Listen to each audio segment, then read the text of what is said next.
심장이 멈추면 뇌에 남아있는 산소로 약 7초간 의식이 유지됩니다. 이 7초 동안 여러분이 무엇을 하느냐가 살과 죽음을 결정합니다.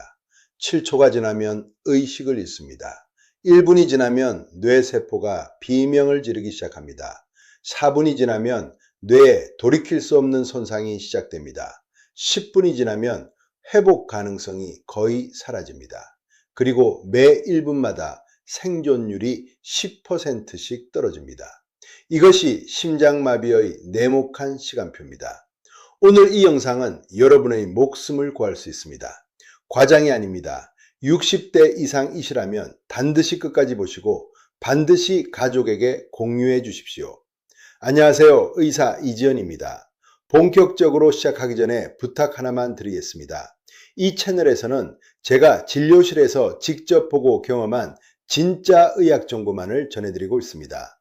이런 영상이 더 많은 분들께 닿을 수 있도록 지금 바로 구독 버튼과 좋아요 한 번만 눌러주세요. 먼저 심장이 멈추면 우리 몸에서 무슨 일이 벌어지는지 시간 순서대로 정확히 말씀드리겠습니다. 이것을 아셔야 왜 1초가 아깝다는 것을 이해하실 수 있습니다. 심장이 갑자기 멈추는 것을 심정지, 즉 심장마비라고 합니다. 심장이 멈추면 피가 더 이상 돌지 않습니다. 피가 안 돌면 산소 공급이 차단됩니다. 우리 몸의 모든 장기가 산소 없이는 살 수 없지만 그 중에서 가장 먼저 가장 빠르게 죽기 시작하는 것이 뇌입니다. 뇌는 우리 몸 전체 산소의 약 20%를 혼자 쓰는 대시가인데 산소 저장 능력이 거의 없습니다. 심장이 멈추는 순간 뇌에 남아있는 산소는 고작 5초에서 7초분입니다. 0초에서 7초 사이에 뇌에 남은 산소가 바닥나면서 의식이 흐려집니다. 눈앞이 캄캄해지고 다리에 힘이 빠지고 쓰러집니다. 바로 이 7초가 본인이 행동할 수 있는 유일한 시간입니다. 7초가 지나면 의식을 잃고 그 다음부터는 옆에 있는 사람이 여러분의 생사를 결정합니다. 30초에서 60초가 지나면 뇌세포가 상소 부족으로 비정상적인 대사를 시작합니다. 젖산이 쌓이고 세포가 붓기 시작합니다. 1분에서 3분 사이에는 아직 희망이 있습니다. 이 시간 안에 혈류가 회복되면 뇌는 완전히 회복할 수 있습니다. 여기서 심폐소생술이 결정적입니다. 4분에서 6분이 지나면 뇌에 영구적인 손상이 시작됩니다. 뇌세포가 죽기 시작하고 이 세포는 다시 살아나지 않습니다. 10분이 지나면 생존하더라도 심각한 뇌 손상이 남을 가능성이 매우 높습니다. 미국 심장학회의 통계에 따르면 병원 밖에서 발생하는 심정지의 생존율은 약 9.3%에 불과합니다. 10명 중 9명이 사망합니다. 하지만 2분 이내에 심폐소생술을 받으면 생존율이 81% 높아지고 뇌 기능이 보존될 확률이 95% 높아집니다. 2분입니다. 120초입니다.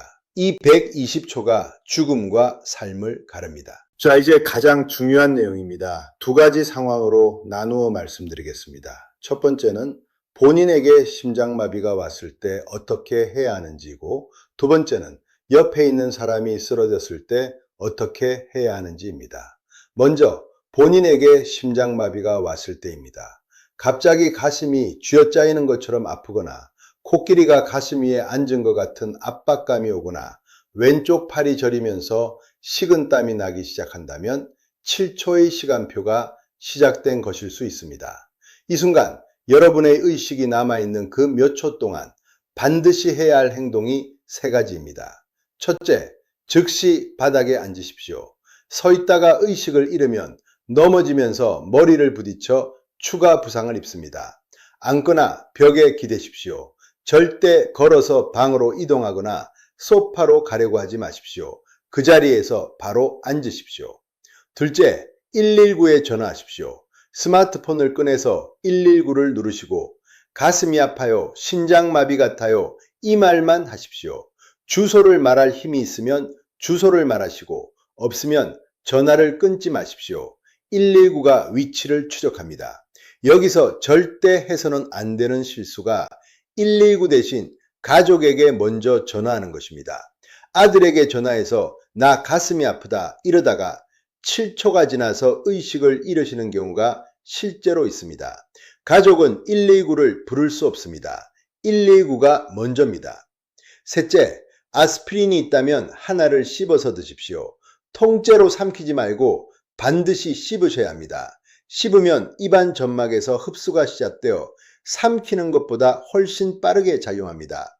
아스피린이 혈소판이 엉겨붙는 것을 막아서 심장 혈관을 막고 있는 혈전이 더 커지는 것을 억제합니다. 아스피린 알레르기가 있으시면 절대 드시면 안 됩니다. 여기서 반드시 피해야 할 치명적인 실수 3가지를 말씀드립니다. 첫째, 절대 직접 운전해서 병원에 가지 마십시오. 운전 중에 의식을 잃으면 교통사고까지 나서 본인뿐 아니라 다른 사람의 목숨까지 위험해집니다. 둘째, 좀 쉬면 낫겠지 하고 누워서 참지 마십시오. 심장마비는 쉬면 낫는 병이 아닙니다. 시간이 지날수록 심장 근육이 죽어갑니다. 셋째, 물을 마시지 마십시오. 의식을 잃은 뒤 물이 기도로 들어가면 질식할 수 있습니다. 이제 2번째 상황입니다. 옆에 있는 사람이 갑자기 쓰러졌을 때입니다. 이 부분이 오늘 영상에서 가장 중요합니다. 왜냐하면 심정지 환자의 70% 이상이 집에서 발생하기 때문입니다. 가장 많이 목격하는 사람이 배우자이고 자녀이고 가족입니다. 여러분이 배우자가 갑자기 쓰러지는 것을 목격했다고 합시다. 이때 여러분의 행동이 배우자의 생사를 결정합니다. 해야 할 행동을 순서대로 말씀드립니다. 첫째, 의식을 확인하십시오. 어깨를 잡고 세게 흔들면서 여보, 여보 큰 소리로 부르십시오. 반응이 없으면 심정지를 의심하십시오.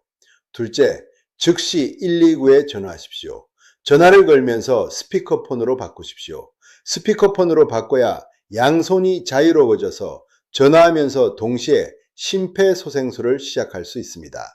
119 상담원이 전화로 심폐소생술 방법을 안내해 줄 것입니다.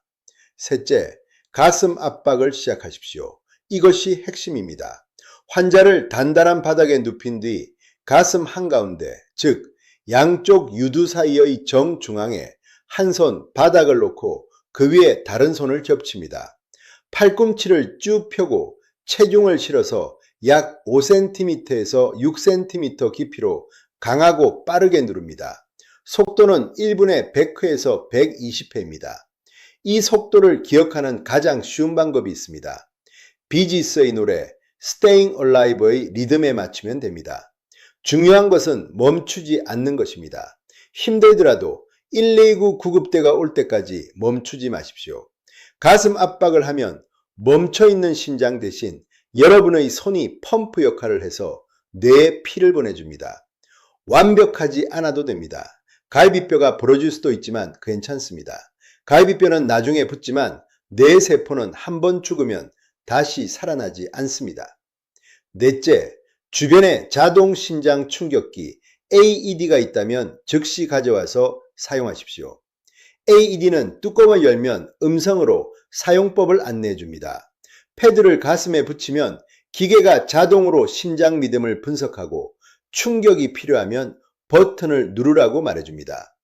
AED와 심폐소생술이 합쳐지면 생존율이 2배에서 3배로 뛰어오릅니다. 제가 진료실에서 직접 경험한 것을 말씀드리겠습니다. 제 환자분의 가족 이야기입니다.